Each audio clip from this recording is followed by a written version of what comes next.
সন্তানদেরকে বলো, খবরদার পিতামাতার সাথে যেন কোনো সন্তান খারাপ আচরণ না করে, পিতামাতার অবাধ্য যেন না হয়। যদি পিতামাতার অবাধ্য হয়, ওই সন্তানের দিকে আল্লাহ পাক বলে আলামিন কিয়ামতের দিন তাকাই দেও না, জান্নাতও দিবে না। আল্লাহ যদি আপনার দিকে আমাদেরকে না তাকায়, না ফিরে যায়, তাহলে জান্নাতের আশা থাকবে? কখনোই না। এই জন্য প্রিয় ভাইরা আমার, সঠিক সময় থেকে আমাদের সন্তানগুলোকে শিষ্টাচার দিনের জ্ঞান ঢুকায় দিন, নামাজি বানাই। কারণ যে ব্যক্তি, যে সন্তানের ভিতরে আল্লাহর ভয় থাকবে, দিনের জ্ঞান থাকবে, সঠিক শিক্ষা তার মধ্যে ঢুকিয়ে দেওয়া হবে।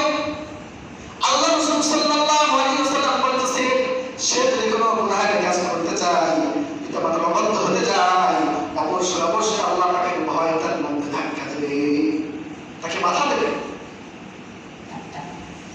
অবশ্যই কোনো গুনাহের কাজ করতে গেলে এক পা ফেলতে গেলে সে ভেবে চিন্তে পাবে না।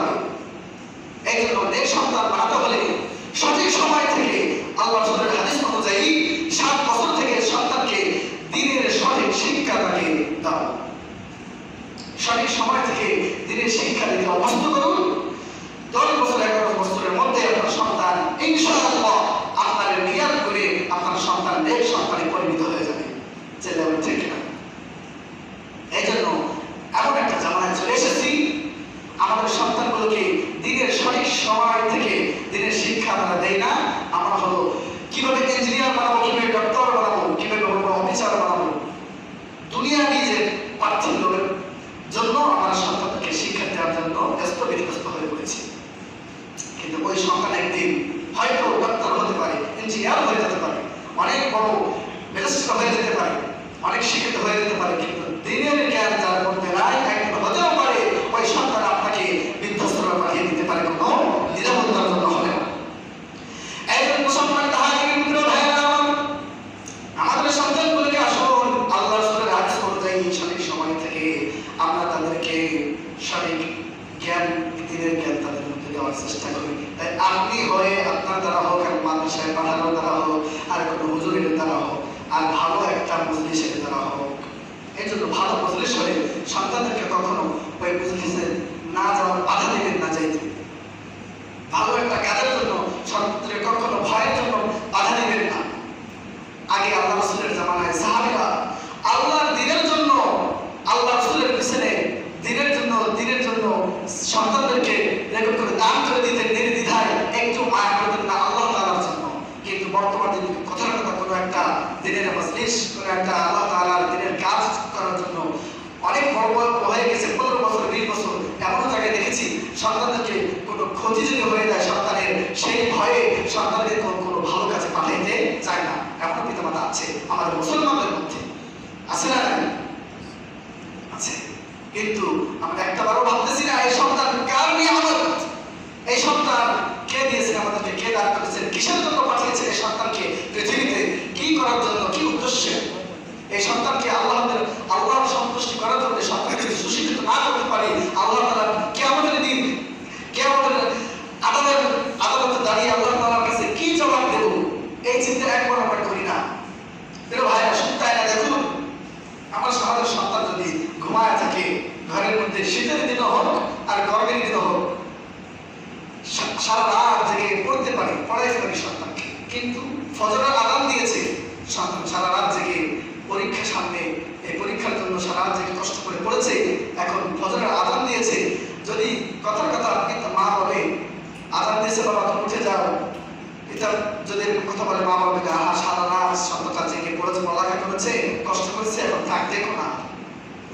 আমরা মনে করতেছি সন্তানকে মনে হয় ভালোর জন্য কথাটা বলতেছি, তার উত্তমের জন্য, ভবিষ্যতে ভালোর জন্য। আসলে নয়, ভবিষ্যতে তার ভবিষ্যৎকে একেবারে জাহান্নামে পরিণত করে দিয়েছে। সামান্য অল্প আরামের জন্য আপনার সন্তানকে আপনি জাহান্নামে ঠেলে দিতেছেন, একবার এই চিন্তা করেন না। প্রিয় ভাইরা আমার, দেখেন কথার কোনো উদাহরণস্বরূপ, যদি বাংলার জমিনে কোনো একটা নিয়ম জারি করা হয় সরকার থেকে, আপনার সন্তানকে কোনো একটা অপরাধ করার কারণে সরকারের অনুযায়ী আপনার সন্তানকে ফাঁসিতে মারবে অথবা আগুনে নিক্ষেপ করবে, ওই পরিস্থিতিতে ওই সময়ে আপনি কি করতে পারেন? বলুন তো? অবশ্যই পিতা মাতা যদি পিতা মাতার মতো হয়ে থাকে, ওই সন্তানকে জীবন দিয়ে প্রাণ দিয়ে হইল, অর্থ সম্পদ দিয়ে হইল বাঁচানোর চেষ্টা করবে কি করবে না? কথা বলেন, করবে না? করবে।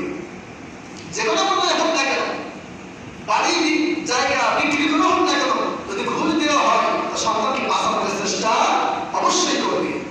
কিন্তু আজকে আমরা এটা ভাবি না যে আমাদের সন্তানকে সামান্য ঘুম থেকে ডেকে নামাজে পড়ানোর জন্য কষ্ট হইতেছে, তাই নামাজে পাঠাইতেছি না, কিন্তু ওই সন্তানকে যে আমরা সত্যিকারেরই জাহান্নামে আজীবনের জন্য জাহান্নামে ঠেলে দিতেছি একবারও ভাবি না। ভাবি না। পড়ালেখা পার্থিব জীবনের জন্য অনেকই ভালো, ভবিষ্যতে আগে মরে গেলে সন্তান কিভাবে বেঁচে খাবে, বেটা কি করবে, কি কাজ করবে, এটা নিয়ে ভাবে। কিন্তু সে যে 40, 50, 70, 80 বছর হয়তো বাঁচতে পারে, তারপরে যে তার কি অবস্থা হবে আজীবনের জন্য, স্থায়ীর জন্য, অস্তিত্বের জন্য, সেটা একবার ভাবি না। আজকে আমাদের ভুল ধারণার জন্য, ভুল চিন্তার জন্য আমাদের সন্তানগুলো শেষ হয়ে যাচ্ছে, সন্তানগুলো কপালে দুর্দশা হয়ে যাচ্ছে। তো প্রিয় ভাইয়েরা, আমার প্রশ্ন আপনাদের কাছে, যদি আমরা মনে করি যে ইন্তেকালের পরে, মরার পরে আমাদের জান্নাত আমাদের নসিবে নাই, ওই জীবন রেখার কোনো, বেঁচে থাকার কোনো দরকার আছে? জীবন পৃথিবীতে এনজয় করবো কটা দিন, আর যদি যৌবন ধরার পর্যন্ত যদি এনজয় করতে পারি 40 বছর, 45 বছর, তারপর থেকে বৃদ্ধ পায়ে আপনি পা দিচ্ছেন। এই জন্য প্রিয় ভাইরা আমার, আসুন আল্লাহ রাসূল সাল্লাল্লাহু আলাইহি ওয়াসাল্লামের হাদিস অনুযায়ী আমরা আমাদের সন্তানগুলোকে ঠিক সময়ে দিনের সঠিক শিক্ষাটা দিয়ে দিই। আমি আর বলার জন্য সময় সংক্ষেপে দ্বিতীয় প্রশ্নে চলে যাই। আল্লাহ রাসূল সাল্লাল্লাহু আলাইহি ওয়াসাল্লাম বলেছেন, কিয়ামতের দিন 3 শ্রেণীর ব্যক্তির দিকে আল্লাহ রব্বুল আলামিন তাকাবেন। তার মধ্যে প্রথম নম্বরে বললাম যে সন্তান পিতামাতার অবাধ্য হবে, ওই সন্তানের দিকে। আর দ্বিতীয় নম্বরে হলো আমাদের মধ্যে দেখবেন অনেক মা বোনেরা আছে, আগের কালে দেখেছেন যে কোন ভারান্ত পরিবারের যদি কোথাও যাওয়ার জন্য রওনা হতেন, বের হতেন, দামি গাড়ি দিয়ে বের হতেন, তখন সেই ভারান্ত পরিবারের মহিলারা, নারীরা, তারা এমন কিছু অশ্লীল পোশাক পরতেন যেটা তার শরীরের মধ্যে যা কিছু আছে সামনে মহিলা বোঝা যায়। তো তাদেরকে বলা হয় দায়ুস, এদেরকে বলা হয় দায়ুস। আল্লাহ রাসূল সাল্লাল্লাহু আলাইহি ওয়াসাল্লাম বলতেছেন ওই সময়কালীন একটু কম ছিল, কিন্তু বর্তমান এমন অবস্থা হয়ে গিয়েছে প্রত্যেকটা ঘরে ঘরে পিতা নামাজ পড়ে, পিতা নামাজি, মা নামাজি, কিন্তু সন্তানগুলো নামাজি না, সন্তানকে নামাজের আদেশ দেয় না। এই কারণে সেই পিতা মাতা কিয়ামতের দিন কঠিন কাঠগড়ায় দাঁড়াইতে হবে, কঠিন মুসিবতের সময় প্রশ্নের সম্মুখীন হইতে হবে। সেই সময়কালীন লোকেরা এগুলো করত, কিন্তু বর্তমান এমন একটা জামানায় আমরা এসেছি চোখের এর কারণে চোখের হেফাজত করাও মুশকিল হয়ে গিয়েছে। দেখবেন হয়তো গরিব ঘরের বর্তমান একেবারে যারা মানে রিক্সা চালাইকা, তাদের ঘরেও কিছু মেয়ে আছে, তাদের ঘরে মেয়েরাও এখন গেঞ্জি পরে, একটা প্যান্ট আছে, মাইন্ড করে না কোথায় টাইস যেটাকে বলা হয়, শরীরের ভাঁজ, মেজ অঙ্গগুলো একেবারে ফুটে ওঠে। নাউযুবিল্লাহ, আল্লাহ তাআলা আমাদেরকে হেফাজত করুক। সেই জামানায় আমরা এসে পড়েছি, এটার দ্বারা আমাদের নিজেদের চোখের হেফাজত রাখা মুশকিল হয়ে গিয়েছে।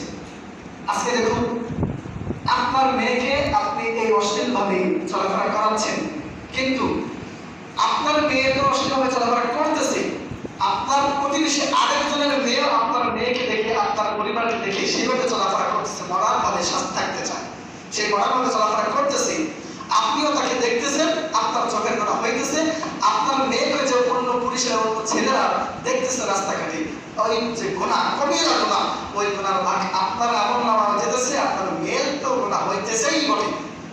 এর কারণে আপনার আমল জমায় যে গুনাহ হইতেছে, এই গুনাহের কারণে কিয়ামতের দিন, এই ভয়ঙ্কর গুনাহের কারণে কিয়ামতের দিন আল্লাহ তাআলা আপনার দিকে আল্লাহর নেক দৃষ্টিতে তাকাবেই না। মাইন্ডেড, এবারটা আমি বোঝানোর জন্য আপনাদেরকে বলতেছি প্রিয় ভাইরা আমার, এই জন্য সতর্ক হয়ে যান এই হারাম কাজ থেকে, আপনাদের সন্তানগুলোকে হেফাজত করুন। আপনি দেখতেছেন